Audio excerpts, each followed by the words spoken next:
Hey there, welcome to the Prison Wallets podcast. So the way we recorded these shows is while I was visiting Toronto, we just recorded a shit ton of episodes and put them out over the course of the year. So this is the end of this batch, and I'm heading back to Toronto soon to record another batch of episodes. So this is kind of a wrap-up of our first season, our unofficial first season. This is all just stuff that was leftovers, outtake stuff that didn't fit, but that doesn't mean it's bad. It's still good. So we've got the episode we did with Caleb, Ray's kid, where we talked about genre fandom and stuff. We got on this big side tangent about school.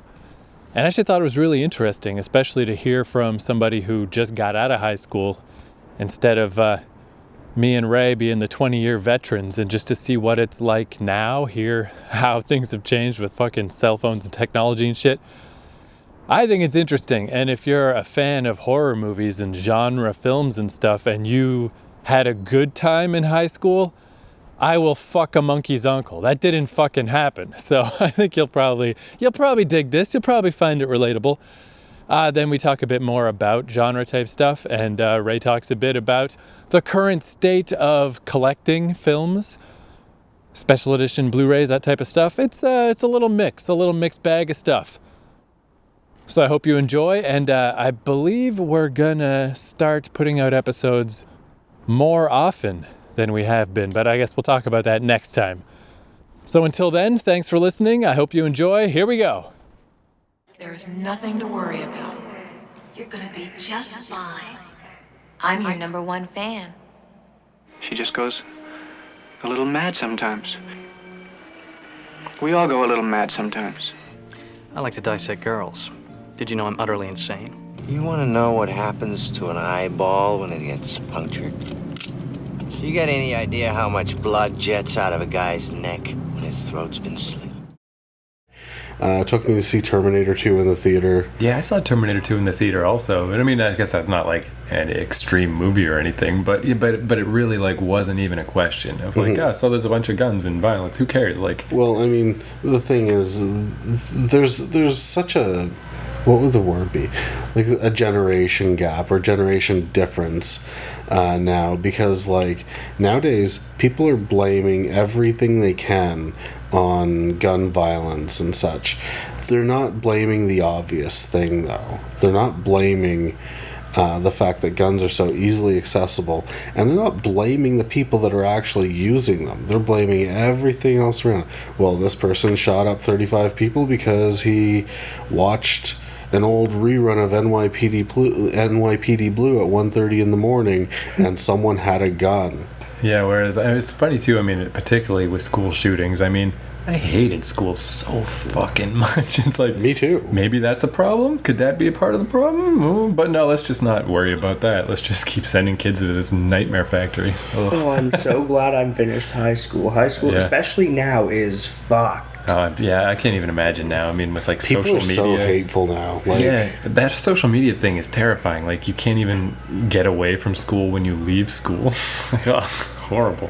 Like, legit, the bullying in the school I was in was that bad, and this was in rural Nova Scotia, that this underage girl had videos that she had sent to someone airdropped in the fucking cafeteria. Yeah, it's like crazy. Like, everybody just has like a broadcast machine in And their she was pocket. only like 13. Yeah, it's totally understandable. That's what's that all wrong with this generation. all this crazy shit happens. Yeah, it's fucked up, and it's weird that.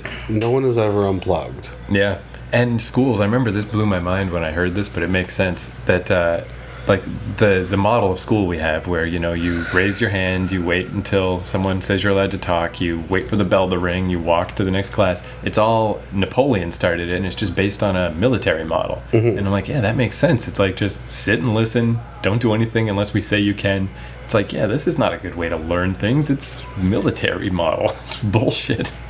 It's terrible. I remember this is like, I don't think it's so much the model that is the problem. I think it is that there are too many people misinterpreting how to execute the model. right.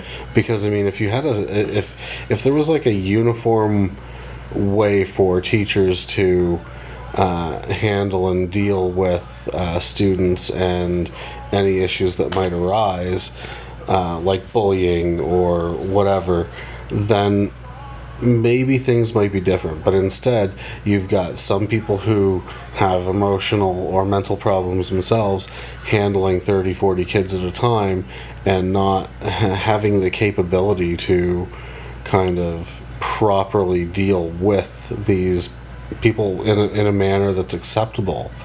Like, half of them don't give a shit. They're talking on their cell phones when they should be paying attention anyway, like teachers. Yeah, and I do feel like I just with the internet, I think things are going to change eventually, just because like the whole nature of learning is different. Like now it's like you got to learn how to learn for yourself, kind of. Like, But like in the last 6 years of school, once everyone in my grades were like old enough to actually get bullied or understand how bullying works, the only time I remember teachers or the principals even doing anything about bullying was if the parents threatened to get the police involved. Man, yeah. That's it's the just only time they do anything. It is a bad situation. It's just like, fuck. Man, we really veered off topic.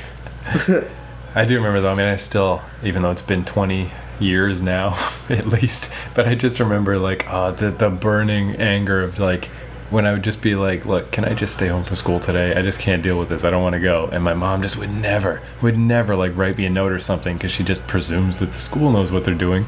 The school didn't know shit, man. School's fucking, they didn't give a fuck. I think everyone had a bully. Everyone did. I mean, even myself. I mean, everyone had someone higher on the food chain than them. Everyone got picked on by somebody.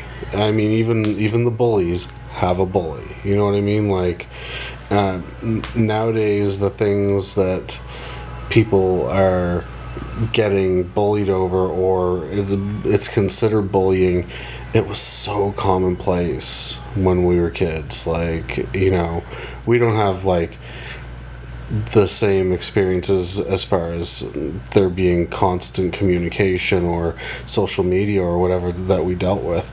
But, you know, sure, we had a kid who would constantly trip us on our way from one room to the other, or, you know, whatever, give you a shove when you're walking by just because they can. That is, man, I really am glad that like I lived before the social media age, so at least school would suck, but then you could at least go home and it was over for the rest of the day. I legit once had a kid try to strangle me because he was trying to pick on me for being queer, and I told him to go fuck himself. Yeah, and that's like, yeah, like I totally believe it. Like it's like prison in that way too. It's like you're stuck in there with like these fucking psychos. I remember just like, I guess like I was kind of repressing how much I hated school, and I'm just like, especially once I got out, I'm like, maybe it wasn't that bad, it's fine. And then that movie Bowling for Columbine came out, whenever that was, early 2000s, and I watched it in the theater, and the part where they show footage of those two kids doing the Columbine shootings, and you're supposed to be horrified, but I felt this like adrenaline rush, and I was like, that would rule. I would love to have shot all those assholes. Yeah. And I'm like, that's not the right feeling, is it? I'm not supposed to feel like that, but that's what I feel like, so I guess it's a good thing I'm not in school anymore. Yeah, I mean, fuck. I even had, because I was in, when it was like 96 or 7, I had a trench coat I wore all the time. And then right after I got out of school, 99 was Columbine, so I just missed that. And I'm like, whew, like, I was one of those trench coat kids. There's no way that would have gone well for me. Like, Yeah. I just avoided that fucking, No, I don't know what was Scarlet letter. worse in high school, the teachers or the students.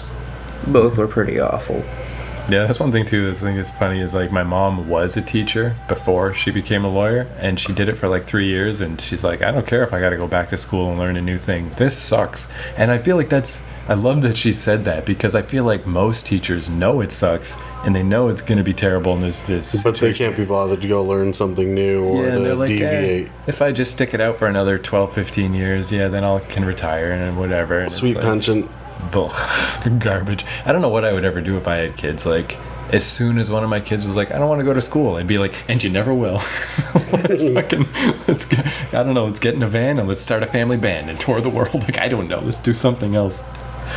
I wonder if there is a legal necessity, because I mean, I read a few times on the Globe and Mail website about some people who choose to do a newer version of homeschooling. I know, like, Vancouver is way more hippie-ish, obviously, and they have a lot of that stuff where it's like, yeah, weird community schools and stuff. I feel No, like not even. Like, the well, when I say community, I just mean, like, it's like homeschooling, except, like, just one neighbor is your teacher or something. So the way that this is described is, like, the mom or the dad lets the kid stay home all day, but every day they have to learn about something that they're interested in. Right. You know, it's not forced. There's no time limit. There's no tests or anything like that. Like, oh, so you like dinosaurs? Well, let's, every once in a while they bring up something to do with dinosaurs and they talk about facts or something like that. They make them learn practically as opposed to there being like a uniformed, regimented training schedule. Yeah, I like that idea too. Yeah, like, I've always loved reading, I always loved learning, but put for grade at the end of that sentence, I fucking hated it. Yeah, like, when you read, like, a book in school, and I remember in, like, 11th grade, they were still like, now write a 1-page summary of each chapter to, like, prove that you read it. I'm like, fuck you, man. I'll read it because I like to read it. Now there's websites for that. But we totally deviate. Yeah, so totally.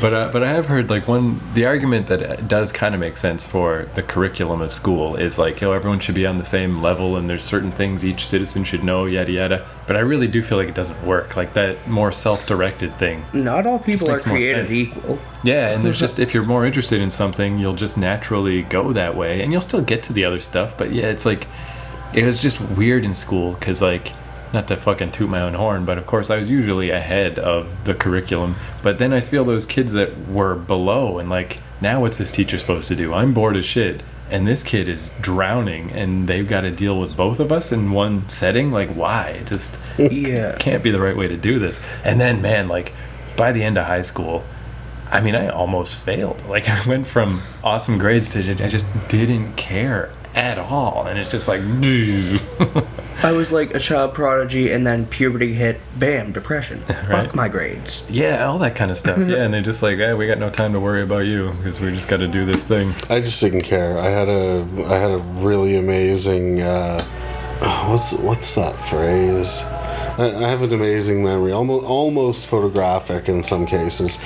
So, I would browse through the material once, and come test time, I'm great on a test. Right. So. Oh, I wish I had that. I tested so awfully in school. No, it was great. Like, I never did projects. I never did assignments, except for, like, English class, because I loved English and I loved art. But beyond that, they'd be like, if you don't pass this test with like a 90, you're gonna fail this course. I'd be like, okay. And I'd pass it with like a 95, 96, something like that. So how come the amazing memory didn't make its way into your sperm? I used to have an amazing memory, but now I'm a fucking stoner. Oh, okay. Well, there. That explains it. In a way, I mean, now that I'm getting older, I've got a little less of these petty grudges, but I did for ages. I'm like, I wish I had dropped out of high school and hadn't finished, just so in the future, when I accomplish things, I can be like, yeah, and I didn't even finish high school, so fuck you. Like Dave Grohl. Dave Grohl Right. didn't finish high school. But then the other problem is now we're 20 years later and I haven't really accomplished anything yet, so I'm like, I guess it's fine, whatever. Actually, That's now not whenever true. I We've meet got this adults who awesome didn't, podcast. Sure. yeah, whenever I meet an adult who didn't finish high school and they're talking about it, I'm like trying not to laugh. There's no reason not to finish it. Yeah, it really is. Yeah, it's like, it's just an attitude problem is the only thing, but I definitely had the attitude problem. Just like, fuck this place, I hate it so much. Because it's never like they failed in grade 12. It's like in grade 10 they decided they were too cool for it or some shit. Well, it's extra bizarre too. I mean, our high school, Fredericton High School, at the time was the only school in the whole city. Like, other cities don't do that. They have smaller schools. They don't just have one big one that, like... Now I think there's 2 or 3 even. There's one on the reserve, one on the north side, one on the south side. Yeah, so it's not as insane. But yeah, there was like... I think when Dan went there, it was like 3,000 kids. It was only like 2,500 when I was there. But that's too many kids.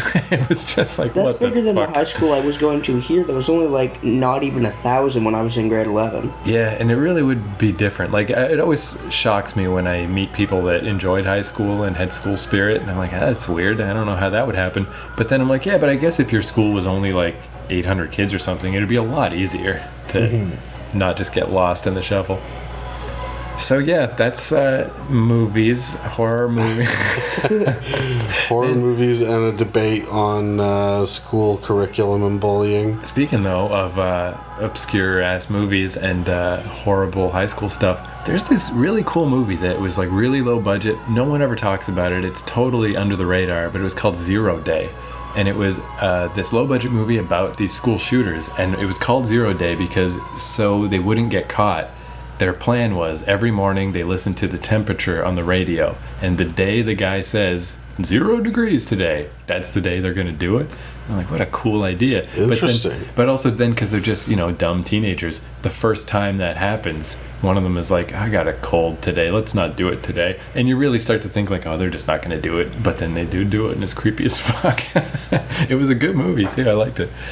But nobody ever talks about it, probably because of the horrifying subject matter. I've never heard of it, so I'm going to definitely search it out. That sounds interesting. Yeah, it's like 2003-ish, I'm going to say, and I don't think the guy ever made another movie. And it was like real low budget, like I'm talking like $10,000 or something. But. I mean, I've seen a few of these school shooter movies. I'm never really impressed with them. Yeah, well, the other one that was all famous at the time was Elephant with Gus Van Sant, and that was dog shit. That was just artsy fucking Gus nonsense. Van Sant is a terrible director. Yeah. Terrible. I don't know why he's so beloved, because he's fucking terrible. Yeah, he either does. He's got the Good Will Hunting side, and then he's got the ridiculous Did art he do movie Good Will side. Hunting? Yeah. 'Cause that's the only good thing he ever did. But he didn't write it or anything. He just directed it. He did that. What's that movie about You're the Man Now, Dog? Where it's Sean Connery teaching the black kid how to write. Finding Forrester. Right. Yeah, so those are like his mainstream movies, and then He also did the Shop for Shop remake of Psycho. No, the not Kurt Cobain movie. Yeah, I never did see that. I saw it.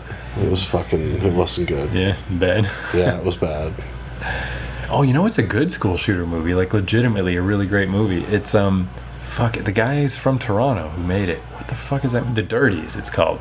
And it's like, Oh, I saw that. yeah, like the documentary, Yeah. like the kids, it's like they're just making a funny school movie about a school shooting, and it turns into a real documentary about a real school shooting. And yeah, that was really well done.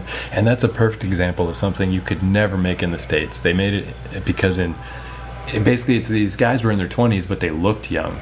And they filmed at a real high school with real students that mostly didn't know they were filming. So you get all these legit reactions to stuff, and like, man, you could never do that in the States because they have actual school shootings every month. You could never film a school shooting movie. That's what's crazy too, right? Like, at least people used to give a shit. Now, literally, it's every like 6-8 weeks, and nobody cares. And it's like, wow, your country is fucked up. Lots of people care.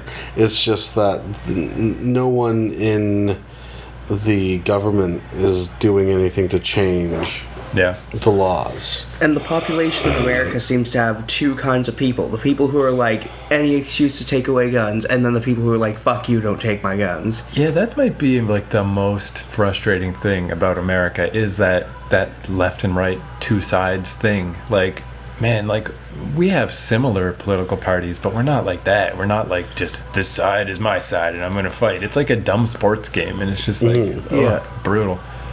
Yeah, I'm not a great fan of America. No, me either. I mean, the only thing I really love about America is their movies. Literally, that's it. Yeah. Movies and music. Yeah. They do it better than everyone else. Yeah. I am the devil, and I am here to do the devil's work. Whatever you do, don't fall asleep. I didn't mean to startle you. That's all right.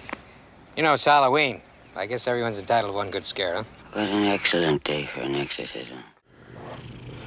That sounds nice. Got a little cat purring. Cat purring. It's like ASMR. People love that shit. So I just wanted to record a quick little addendum.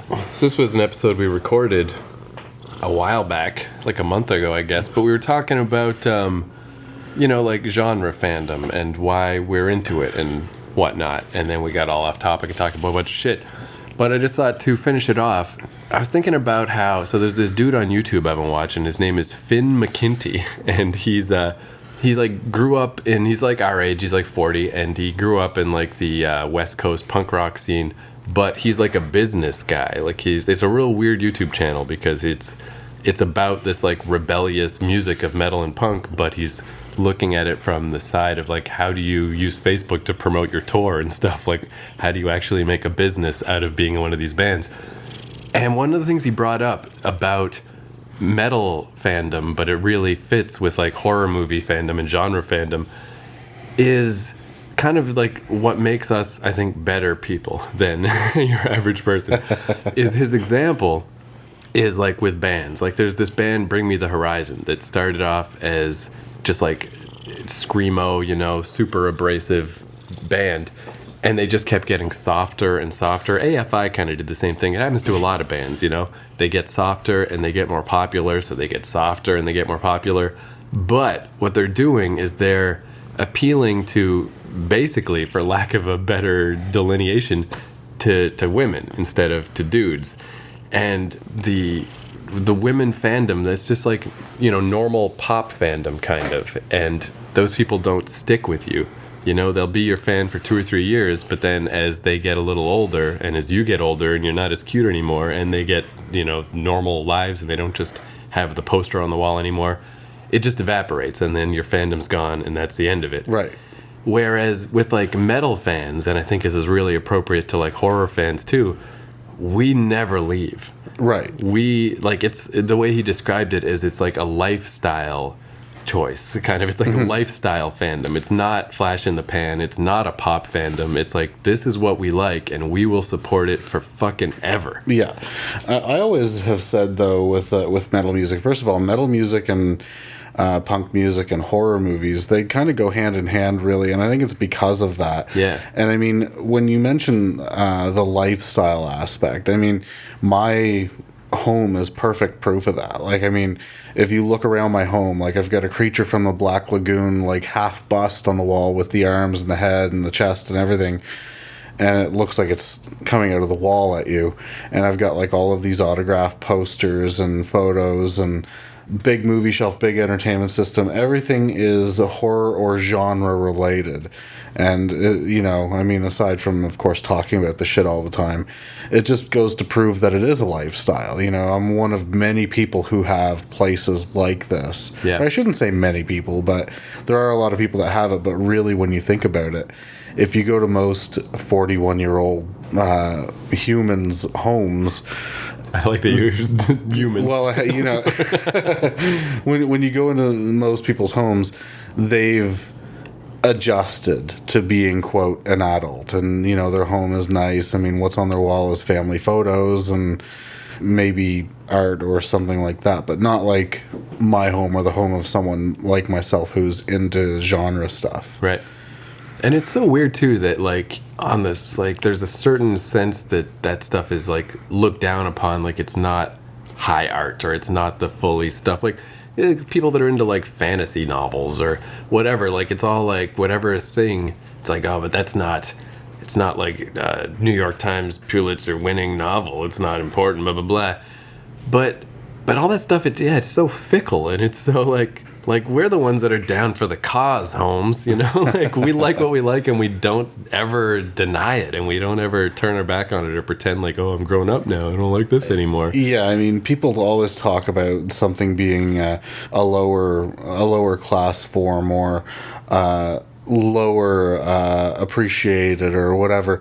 But then you look at, you know, how much money real fans put into their stuff. Like, I mean, my movie shelf alone has to top out at like well over 20 grand. Like, just movies. Most people are like, oh, I'm going to buy a fucking Volkswagen. And I'm like, no, I'm going to buy fucking movies, you know. Right. And yeah, I do think it's kind of like it's like a nice little like lesson in life too, if like to just, if that's ever happening. Like if you've got your following doing something that is legit, that you like and that you're into, and it's like a small, medium, whatever following, and you have that chance to go for the big following, don't do it, because you know you'll just make something generic, and maybe more people will like it this year, but where are they going to be next year? Right. You know, whereas if you stick with the actual shit that you really like, then those fans will stick with you forever. Look at Scott Derrickson, director. He did Sinister, and then he went on to do Doctor Strange. Doctor Strange, and you know, he openly says, you know, doing Doctor Strange for Marvel, like, was not fun. You know, like, it was not a fun time. He was glad to have the opportunity, and he did. And he put out a good movie, but you know, it's just a different thing altogether than, you know, doing a movie for a smaller budget, but it's far more interesting and memorable to me, Sinister is, than, say, Doctor Strange. Yeah, or like an even more sort of severe example of that same type of thing is Rian Johnson. Like, I love Looper. I love it so much. And then even from before that, there's Brick, which I didn't like as much, but most people, that's his favorite movie that he did. That's their favorite movie, his first one, which is really low budget. And then, yeah, he went on to do fucking Last Jedi, where how could he say no? You know, it's a crazy thing. This thing you loved as a kid, you get to make a Star Wars movie, you're going to be part of history. Everyone shit all over it, and they're just like, what the fuck is this? And honestly, I'm not the right guy to ask about Star Wars, but it's not a very good Star Wars movie. And it's like, how did Rian Johnson, how did this happen? You know, and it's because he's part of this giant machine of, like, even Star Wars is not what it was. It's this Disney machine now. It's like, all of this was a mistake. He shouldn't have done any of this. But it's understandable why he should have put that effort into another, say, 2 or 3 horror movies. Yeah, for sure. And yeah, like, I don't know if there's ever a case when this isn't what happens, you know, like, sticking with your, stay in your lane or whatever, like, stick with your thing that you, and it's weird in Rian Johnson's case, because he's not genre in the same way, but his genre or whatever was quirky, individualistic movies, you know, like, his movies are never the same twice, they're always very him, which arguably you could say that about Last Jedi also, but that just made everybody angry. This was not the right thing to do. I mean, I didn't mind The Last Jedi, but I definitely, and I did see Rian Johnson's kind of style put into it, but I also saw something very forced in it that wasn't at all, I guess, recognizable in that director's, I guess, favor. Weird too with him, because like Looper has got so much symbolism about mothers and fathers, especially, like, just so much. And Last Jedi hasn't got any symbolism for fucking anything. There's just nothing in it. It's just, like, weird. Yeah, I don't know. Yeah.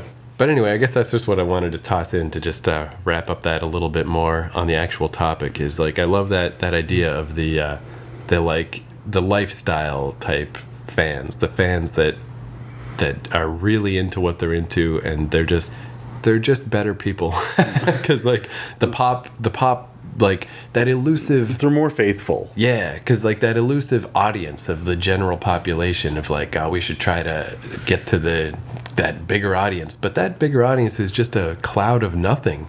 It's just fickle, and it's not people that. I was actually just thinking the word fickle. Yeah, like they're not really into it. They're sort of into it for now, but it's not worth chasing. It's like, but when the next big movie comes out, they're gonna forget all about the last one. Yeah. So yeah, fuck that. I'm down for life with the small genre groups. Yeah. You know, whether it be horror, whether it be sci-fi, whether it be whatever, you know, just keep doing what you're doing and don't let someone kind of water down the things that you like. Because I mean, I know a lot of people, and I can't even take myself out of that equation. I've been with girls before. I was in a long marriage that ended, and that person didn't necessarily like all the things that I liked, and didn't have the same sort of want to have this sort of setup that I've got now, you know, like she wanted, you know, the art on the wall and the family pictures and all that crap. And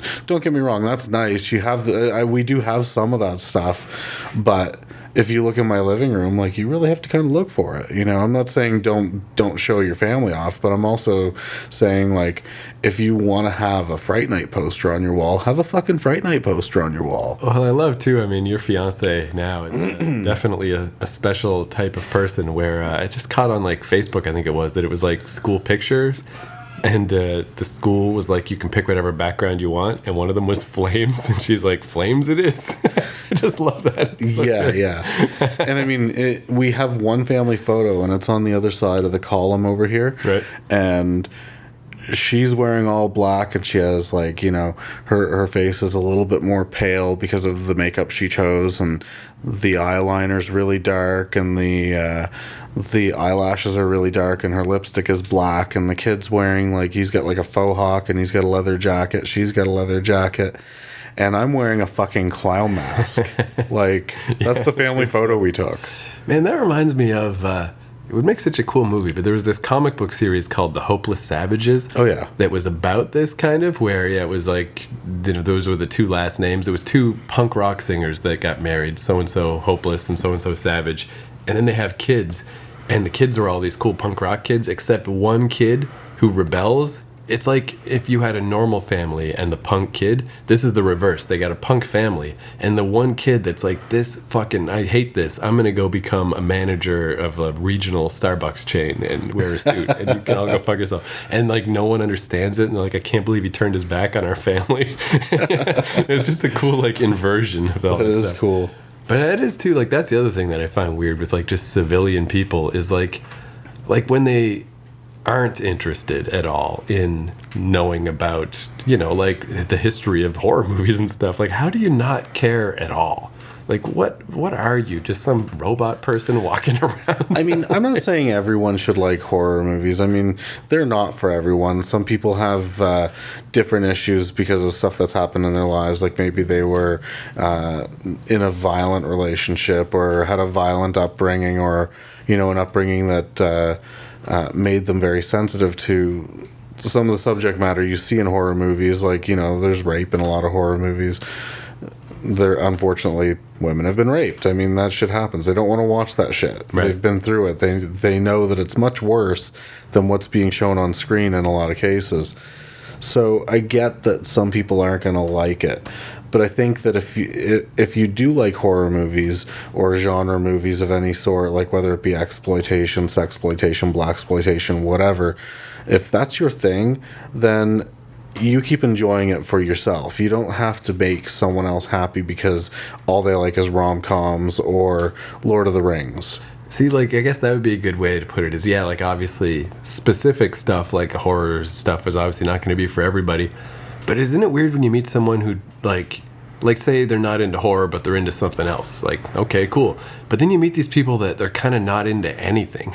Like, the way I think about it, like, even if, say, your thing is just rom-coms, I would still, like, nerd out about it. Like, all right, what kind of rom-com is this? The fucking astronaut's wife with weird sci-fi letters and stuff. Like, what genre of rom-com is this? And how does this compare to the rom-coms of the 80s? And, like, right. I don't know. To me, I just feel like you gotta be into something. But like, I mean, even some of that stuff I really like. Like, I mean, what's John Hughes movies. I fucking love John Hughes movies. Yeah. Like 16 Candles, Pretty in Pink, Weird Science, like all that stuff. Like, I like that stuff because I'm a big movie fan in general, but I just have like, my preference is horror or exploitation sort of films.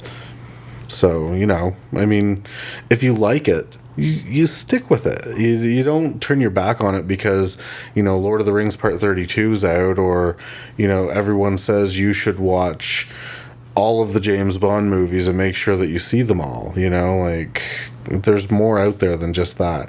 But if you have nothing at all, like if you don't like any sort of film at all, yeah, and you don't have a reason as to why, then it just seems to me like if there are people like that whatever culture they do have is very lacking.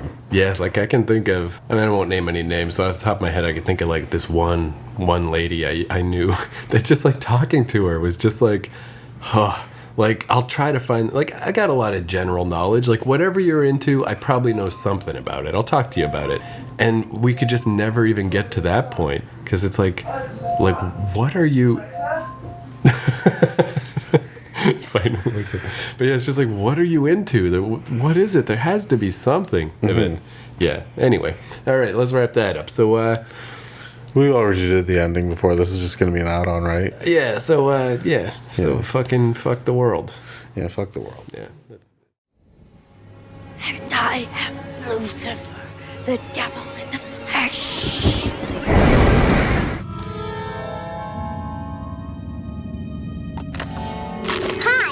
Chucky, wanna play?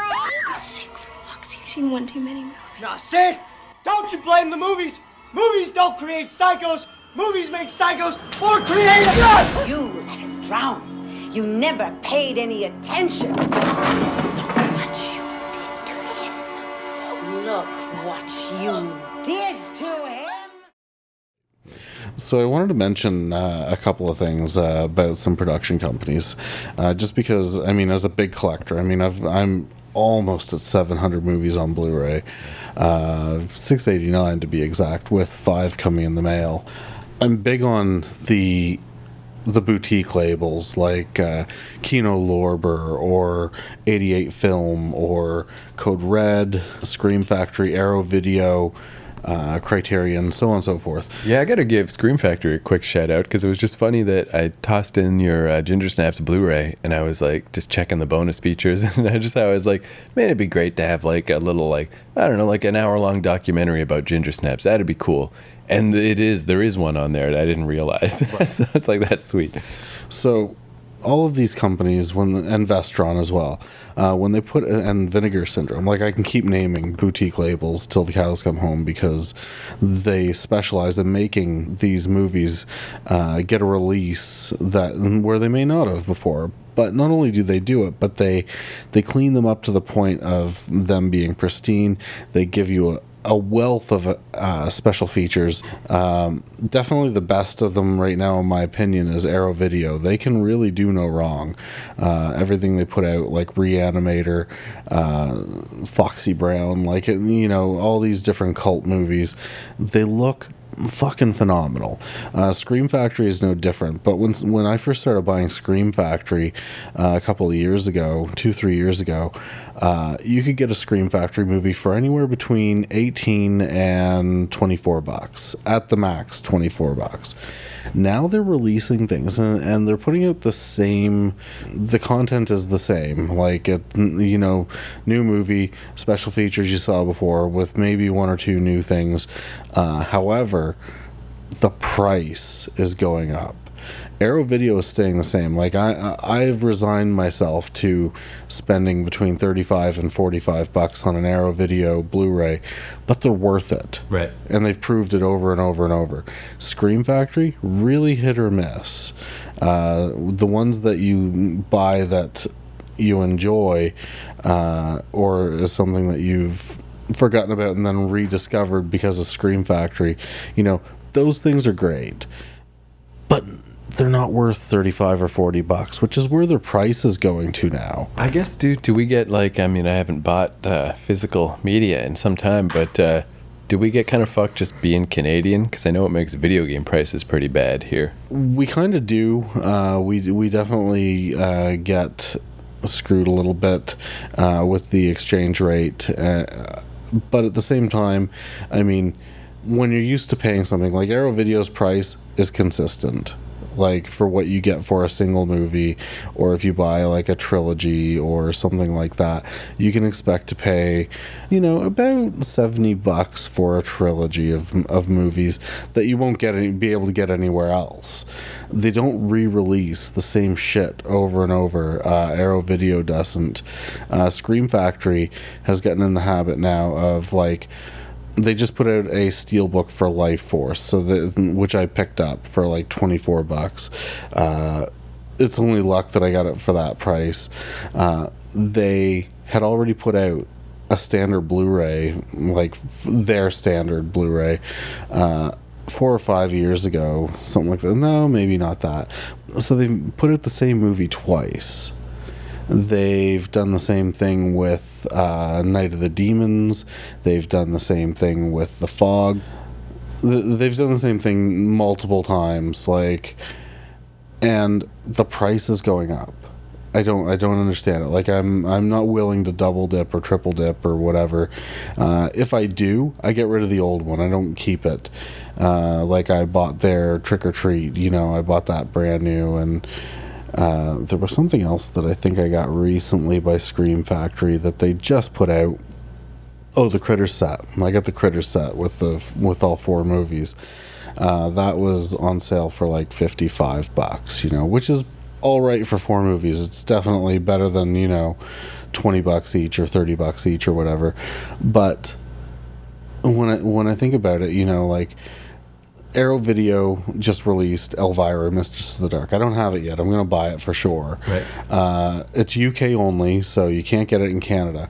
So if I want to order it, I have to get it from eBay or, you know, directly through their site. But even after the exchange and shipping, I'm still only going to pay like $35 for that version of that movie. But they're not going to put it out again in 2 or 3 years. Right. Like, that's what you get. You know, like Synapse put out Reanimator some time ago on Blu-ray. That's the one that I used to have. But when Arrow Video put it out, that's what you're going to get. They're not going to, you know, in a couple of years go, well, you can buy it again as a steelbook or as this or that. You know, like they're putting out the release they're putting out, and that's the end of it. Yeah, I wonder as far as the prices getting jacked up, like I mean, it seems so lame and such a kind of a shame thing, but it probably is just capitalist bullshit, right? Of just like, hey, we keep putting up the price and people keep buying it, so let's just keep putting it up, you know? I mean, Kino Lorber, Vinegar Syndrome, Vestron, like, they're not re-releasing things. And yeah, because I guess it's the thing, too, with these boutique type stuff, with most of these labels, like, they act like, you know, like, cool, right? Like, hey, this is cool stuff, this is a niche market, let's be cool to each other. So it's disappointing when a company is like, fuck being cool, give me $20 more. Exactly. You know, like Scream Factory went from being my go-to, and they were for a while. Like, I've got more than 50 Scream Factory releases. I actually counted them earlier. Like, I've got over 50. I've got more than 40 Arrow Video, but I value the Arrow Video ones more than I value the Scream Factory ones. I do always wonder that about companies. Like, I guess it'd be an easy thing to fall into if you're just looking at your bottom line and you got some, especially as a company gets bigger, because is Scream Factory connected to Shout Factory? Yes. So yeah, they've been around for a long time. So I mean, yeah, there's probably just people now that run it that are not connected like they used to be, you know, to whatever they started as, and they're just like, hey man, we can just pump up the price, and they don't realize like that it erodes your fan support, and yeah, people notice. It really does. I mean, if I pull out any of the Arrow Video releases that I have, and you open the case, and I mean, the artwork on the liner, I guess, that's inside the plastic of the Blu-ray is double-sided. So you always get new art and then the original art on the other side. So you have the choice. Scream Factory does this most of the time as well. But Arrow Video's cases feel a lot more sturdy. They usually have a little book in with them, you know, a little something. Scream Factory has really, I mean, they're shitting the bed. Here's a great example. Candyman just got a Blu-ray release, not only by Scream Factory, but by Arrow Video.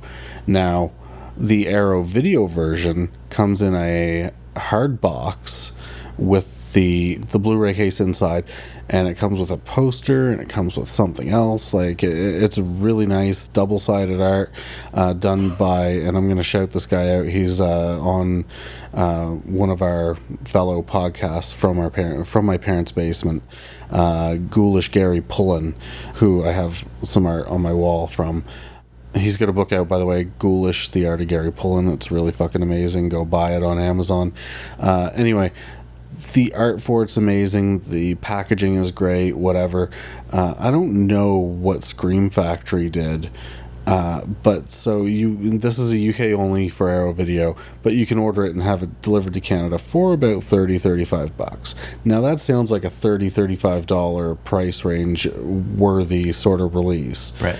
Scream Factory, they're charging $37-$38 for the same fucking movie.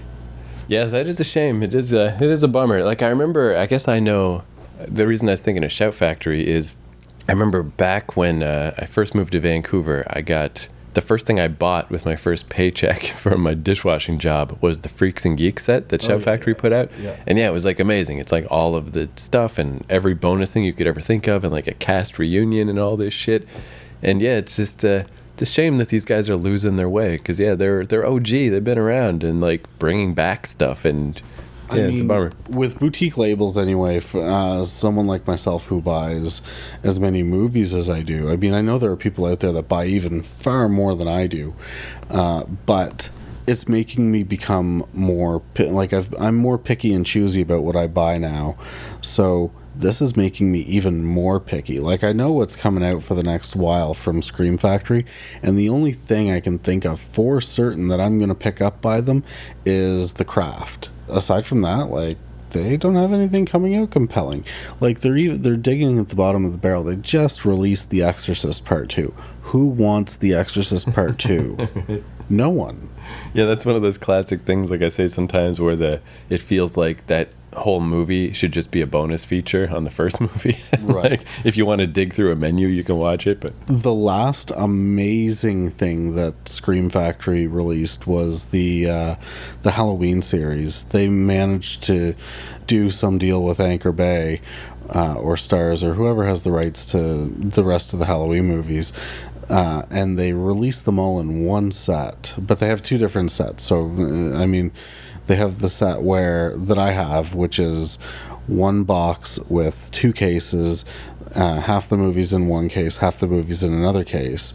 Or you can buy the big deluxe edition box, which is very out of print, and it's got 10 cases, and it's big, it's impressive, whatever. And now its big claim to fame is that it's got the producer's cut of Halloween, The Curse of Michael Myers, which I think is part 6. And I mean, you can buy that separately. However, the one in the big box set, not even the one that I have, the one in the big box set has far, far, far more special features. Like, it's loaded to the gills with special features. And you can't get it anywhere else but in this one set.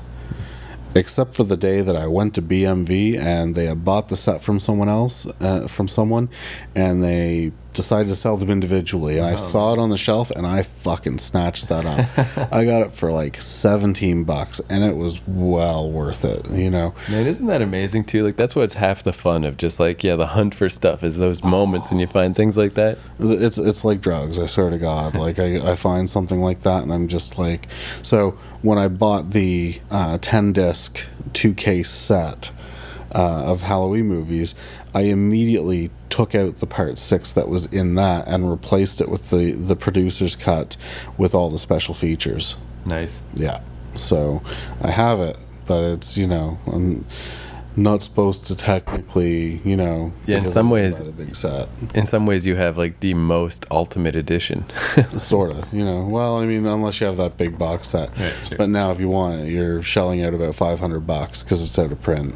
Man, that's kind of like, that reminds me of, they put out this Buffy set of all 7 seasons of Buffy on DVD. The Chosen Collection. Yeah, and then my friend Mike had it, and it came with like, a bonus disc of stuff that was only in that. And I was just glad to meet someone else who bought it, because I wasn't going to... It's again, you'd have to rebuy the whole series just to get this one disc of bonus shit. But then that's a bummer too, because DVD shit like doesn't look good anymore. Mm-hmm. It's like, you can actually get it used at BMV now for about $70, which is not terrible. Yeah, well, it's weird too. It's just a weird case of the transitions between technologies and stuff, where they did put out like some up-resed new versions, Blu-ray shit of Buffy, but it's just like badly done. Like, converting TV is not the same as converting movies. Like, you can do it wrong. Mm-hmm. So it's like the dark scenes aren't lit right anymore, and things are cut off in weird places, and like whatever company did it did a bad job.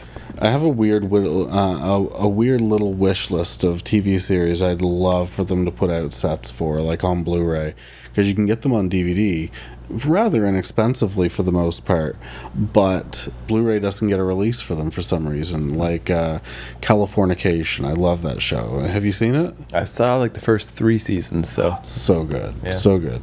So Californication, the original Tales from the Crypt series, and Buffy. I would love those 3 things to hit Blu-ray. Yeah. They'd be worth the price tag, but whether it happens or not. I'm seriously considering ordering an import, because there is an import Blu-ray set for Californication. All right, so we got 8 or 9 minutes. I guess we should wrap up this here show. Yeah, let's wrap it up. I mean, so that's the state of Scream Factory address. Get your shit together, Scream Factory. Yeah, they're not gonna. They don't give a fuck. Yeah. There's no more room in hell. The dead will walk here. The box. You opened it. We came. It's just a puzzle box! We'll tear your soul apart. They're coming to get you, Barbara. They're here. The power of Christ! That the power of Christ compels you! It's alive. Oh, it's alive. It's alive. It's alive. It's alive. This is just basically, I mean, we, of course, starting off, we are the Prison Wallets. I'm Ray. This is Keith. This is just a quick, it's not even an episode. It's just sort of like a season ending thing. Yeah. So, I guess we've probably explained it at some point, but just to make it super clear. So it's that Ray lives in Toronto, and I used to live in Toronto, but now I don't. I don't really live anywhere. I just keep moving. So when I'm back in Toronto, we record podcasts and put them out in a slow manner. So what you're hearing happened 10 months ago kind of thing. Yeah, this is like our little burst of stuff. And it's one of those things like, I guess there's ways around it. I mean, we could do like Skype or something, but fuck that. What am I, some kind of nerd? I would love to, if anyone listening to this ever meets me, they'll be like, of all the times that I've made fun of people for being nerds, they'll be like, this guy is clearly a nerd. Like, why? Does he think he's not? But yeah, it's, I don't know, Skype podcasts, not really my thing. I don't like them. Yeah, I'm not really interested in that anyway. I mean, it's much better to sit together and have a conversation while watching a movie and going over it together instead of us both having to sync shit up or just watch it on our own and then try and talk about it for the duration of a movie. Right. And I kind of like this thing we came up with too, of like the idea of recording a batch of podcasts and putting them out slow, like every month. Because I'm sure we've said this before, but like because there's just like I can't remember the last time I ran out of podcasts. Like I don't even listen to that many podcasts, but I can't get through them all. Yeah, I'm at that point right now because I listen to like several different podcasts.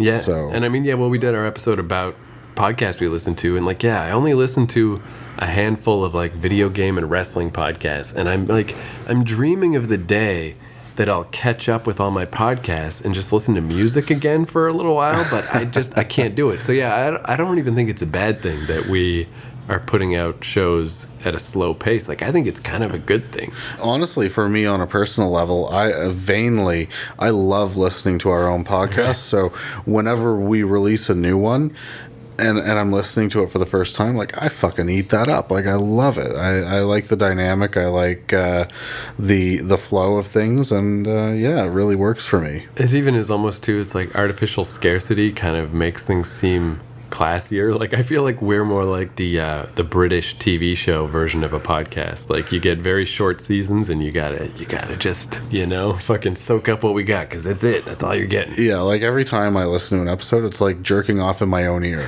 Like that ain't a bad thing. Yeah, and who knows? Maybe I'll be back sooner. Anyway, you can never tell, like, what'll happen. Like, because I guess, yeah, let's just tell the listeners a little about me and my life and my weird plans. So my friend Brad is in Japan, so I'm gonna go visit him, and then our friend Brad. Yeah, of course, but only I'm going to the land of the Orient. Yeah, I'm not going to Japan. I'm legally not allowed there. But and I'm like, yeah, by the time I'm I didn't mean to trample on your joke there, by the way.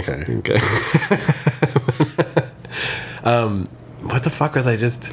Oh, yeah, so once I'm on the other end of the world, I'm like, yeah, I don't know, who knows what'll happen from there. Maybe I'll go some other places. But last time I traveled, I went to Amsterdam for my friend's fucking bachelor thing, and he went to Amsterdam, I went with him, but then I stayed, and I'm like, this will be great, I'll travel Europe, it'll be awesome. And instead, I completely fucking freaked out and bailed out and just flew straight back to Toronto, and I think that's when we started this podcast. So, yeah, I think so too. So maybe that'll happen again, if I feel that stress in... Because that's the other thing too with Canada. I can't fly back to Fredericton. I can only fly back to Toronto Montreal or Vancouver, so I'll just fly back to Toronto. So that's my vow to you, the listener. If I freak out in Japan and I got to get the fuck out of there, I'll come straight back to Toronto. So until then, of course, we are the Prison Wallets, and this is our love letter to movies. I am Ray. I'm Keith, and most importantly, domo arigato agasamaizai maiga, but that's not anything. What the fuck's wrong with you? I don't even think it's not even. It's not even gibberish. Yeah, it's not even offensive. It's just nothing. It's just like, fuck. Do you ever have those? I do think that's kind of. I remember I was talking once to this girl Erin. My first ever podcast I did with this girl Erin in Vancouver, in 2006. And we were talking one time about that classic thing where, people are like, dudes are funnier than chicks is, an argument that some people make. So we were talking about that, and she was like, her theory was the only reason that happens is just because guys are more willing to just throw themselves off the cliff and just say the stupid thing that might not be funny, where she found in her experience, most women, they just don't want to try for that or whatever. But what just happened there is a good example of why maybe it is better to err on the side of caution. Because sometimes you're just like, I'm just going to start making sounds with my mouth, and I bet something funny will come out. And then it doesn't. And you sound like an idiot, and you feel like an idiot, and everyone thinks you're an idiot. And that's what happened here today. Life lessons, people. See, we're not only giving you reviews and we're not only giving you commentary, but we're giving you life lessons. Yeah. So don't do Keith. Don't be dumb. Yeah. Like if you meet somebody, you're like, hey, that person doesn't seem to be that funny. Yeah, maybe sometimes that's true, but also look at the secondary layer of like, yeah, but how often do they sound like a stupid fuck? And maybe it's a lot less, I'm never going to stop, though. I'm never going to stop fucking shooting for that rainbow. Blah, blah, blah, blah, blah. Fucking whatever. So anyway, rate, review. Please leave a rating on iTunes. I don't give a shit. I mean, I'd like it if you followed us on Twitter and Instagram, but I'm more concerned about the iTunes review. You don't even have to say anything. Just click the stars. That's all we want. What would happen if, stuff like how Primus fans, like they always yell Primus sucks, but not because they hate Primus, it's because they like Primus. What if we had a thing like that where all of our reviews are 1-star reviews, just because that's our funny thing that people do? I wonder if that'd be make us stand out, or if that would just make the iTunes algorithm hate us. That wouldn't be good. Yeah. Don't listen to him. Please, rate us fairly. I could see us being middle of the road. Right. But 3 to 5 stars, I would be happy with that. Just rate us so that we get on the board somewhere. Yeah, the 1-star thing, I guess, would only be funny if it was every review. Like, if we had a lot of reviews and they were all I understand Land of the Dead getting 1 star. Yeah. But I wouldn't understand it if it were like the upcoming Reanimator episode or something like that. That's true. Anyway, we are on Twitter at Podcast Prison. We're on Instagram at prison_wallets_pod. I am on Twitter and Instagram at BoraHioro77. And Keith is... So I'm Keith McNally on Twitter, and KeithCourage.com is where all our stuff is, and different shit that I do too, but Prison Wallets, most importantly. So, again, give it a like, rate, review, all that crap. Yeah, maybe just as a fun little end of season to reward us for making it this far and to putting out this fine season of entertainment. Maybe just tell any friend of yours in any way. Just, it could be a handwritten letter. It could be a tweet. Anything in between. Handwritten letter. Yeah. Dear Grandpa, have you heard about this podcast? They talk about titties and they say bad words. But yeah, please spread the word. Tell your friends. Tell people you don't like. If you don't like the podcast, tell other people you don't like. Be like, you got to listen to this. It's awesome. Yeah. You won't believe how dumb these guys are. Listen to these fucking jerks. I actually think that would be better than the 1-star thing, because I think that would actually work. Like, even, there's no such thing as bad publicity. Yeah. All right. I don't know. I think I am losing it today. I think my brain Jesus is Christ. unraveling. You're fucking fried, man. Like, fried without being fried. Yeah. But, yeah, so this is us. Keep an ear out for next year, and we'll see you then. So until then, don't say, just fuck you all. You weren't going to get it right that time. I put you on the spot.